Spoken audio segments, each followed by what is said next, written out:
Assalamualaikum warahmatullahi wabarakatuh. Bagaimana kabar Ananda semua? Alhamdulillah baik.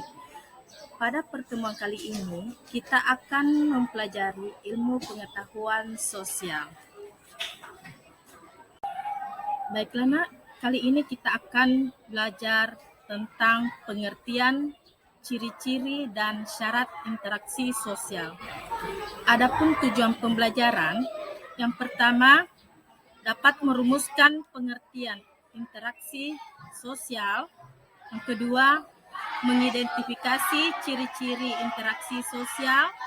Yang ketiga, menganalisis syarat-syarat terjadinya interaksi sosial dan menyajikan hasil analisis syarat-syarat terjadinya interaksi sosial. Yang pertama, pengertian interaksi sosial. Interaksi sosial adalah hubungan sosial yang dinamis berkaitan dengan hubungan antara individu dengan individu, kelompok dengan kelompok, dan individu dengan kelompok. Kita lihat pada gambar di samping, yaitu seorang anak berpamitan dan bercium tangan dengan orang tua sebelum berangkat ke sekolah. Contoh interaksi sosial. Yang pertama, interaksi antara individu dengan individu. Telah kita lihat di gambar A, di situ ada seorang anak berbicara dengan ibunya. Yang kedua, individu dengan kelompok. Yang terlihat di gambar B, yaitu seorang guru mengajar dengan di kelas dengan siswanya.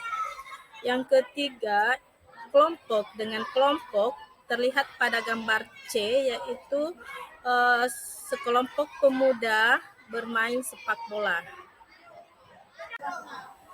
Ciri-ciri interaksi sosial.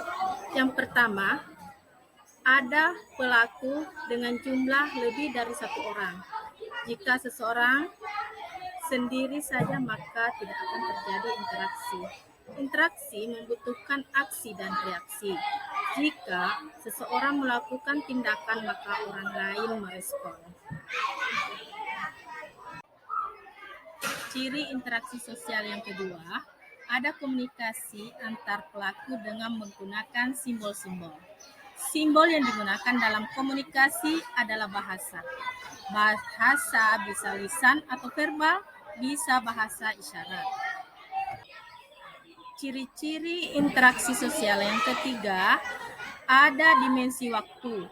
Interaksi sosial bisa terjadi pada masa lampau, masa kini, dan masa mendatang. Ciri-ciri interaksi sosial yang keempat, ada tujuan-tujuan tertentu. Para pelaku memiliki tujuan dalam menjalin interaksi sosial. Syarat-syarat terjadinya interaksi sosial ada dua. Yang pertama, kontak sosial. Kontak sosial merupakan bertemunya dua pihak atau lebih secara fisik, baik tanpa alat langsung maupun dengan alat atau tidak langsung. Yang kedua, komunikasi. Komunikasi adalah suatu proses penyampaian dan penerimaan pesan, ide, gagasan dari suatu pihak kepada pihak lain agar terjadi upaya saling mempengaruhi antara keduanya. Proses komunikasi ada dua bentuk, yakni verbal dan non-verbal. Komunikasi verbal menggunakan lisan dan tulisan, sedangkan non-verbal menggunakan simbol-simbol, misalnya gestur tubuh dan bahasa isyarat. Nah, sekarang kita masuk ke penugasan kelompok. Silahkan Ananda berkelompok sesuai dengan gaya belajar kalian. Setelah itu, pekan depan kita akan mempresentasikan di kelas.